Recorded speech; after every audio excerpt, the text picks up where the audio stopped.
اللہ دے بندے قربانیاں دے پیر کر دی انہاں تے نہ دھوپ ویکھی نہ چھاں ویکھی کچھ بھی نہیں ویکھیا اور ساری زندگی او نبی دے قدماں تے عائشہ قربان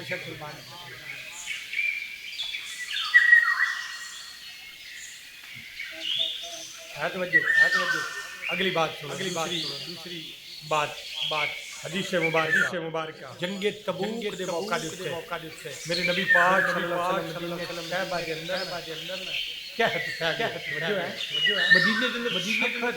پہ گیا ڈنگر بھی مرن لگ گئے بچے بھی بوڑھے بھی نوجوان انہاں کیا یار چلو نبی دی بارگاہ سرکار دو عالم صلی اللہ علیہ وسلم نے خطبہ ارشاد فرمایا سرکار جب خطبہ چاہا اس نا لوگ دیا پتیاں کھا پتیاں کھا کے گزارا کرتے تھے اے جیسے اسرا اس لشکر دا نام سی یعنی تنگ دستی والا انہوں آکھیا جاندہ ہے نبی حضرت عبد الرحمن بن خباب رضی اللہ تعالیٰ فرماندے نبی پاک صلی اللہ علیہ وسلم سانو جنگ دی رغبت دلوا رہے ہیں ساڈے نال گفتگو کر رہے ہیں سانو دس رہے ہیں طریقے اس طرح جنگ کرنی ہے اس طرح ہونا ہے اور حضرت عبد الرحمن بن خباب رضی اللہ تعالیٰ کہ میں دیکھیا حضرت عثمان غنی کھڑے ہو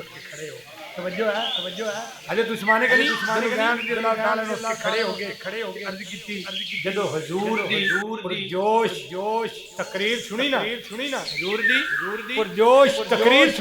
سنی کہ آپ اٹھ کے کھڑے ہو گئے کہ یا رسول اللہ صلی اللہ علیہ وسلم سونیا ایک سو اونٹ بھی مائی ساجل فرمان پڑے قدمت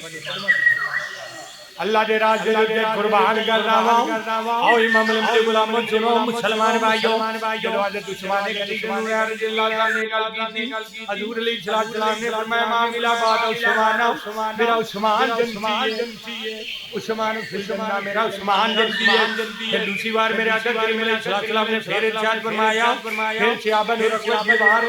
پھر صحابہ نے آگے جنگ واسطے تیاری کروا رہے پھر حضرت عثمان غنی رضی اللہ تعالیٰ کے کھڑے ہو جانے دے عرض کردے نے یا رسول اللہ یا حبیب اللہ سونیا ہن میں دوست عثمان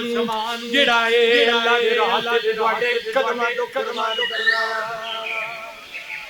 پھر میرے نبی پاک صلی اللہ علیہ وسلم پھر صحابہ نے رشوت دلوا رہے ہیں پھر آقا کریم علیہ السلام فرما رہے ہیں پھر حضرت عثمان غنی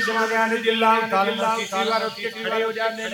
عرض کرتے ہیں یا رسول اللہ یا حبیب اللہ خدا کا حبیب امی سونیا میرے ماں باپ تواڈے قدماں تو قربان ہو جان سونیا میں عثمان میں تواڈا غلام تواڈا خادم تواڈا نوکر اور 300 سال عثمان بھی میں اللہ دے راہ تے تواڈے قدماں تو قربان کرنا واہ عثمان غنی تواڈی عظمت تواڈی شان تے صدقے جاواں اٹھ کے کھڑے ہو گئے جب آقا کریم علیہ السلام خباب رضی اللہ عنہ فرماندے نے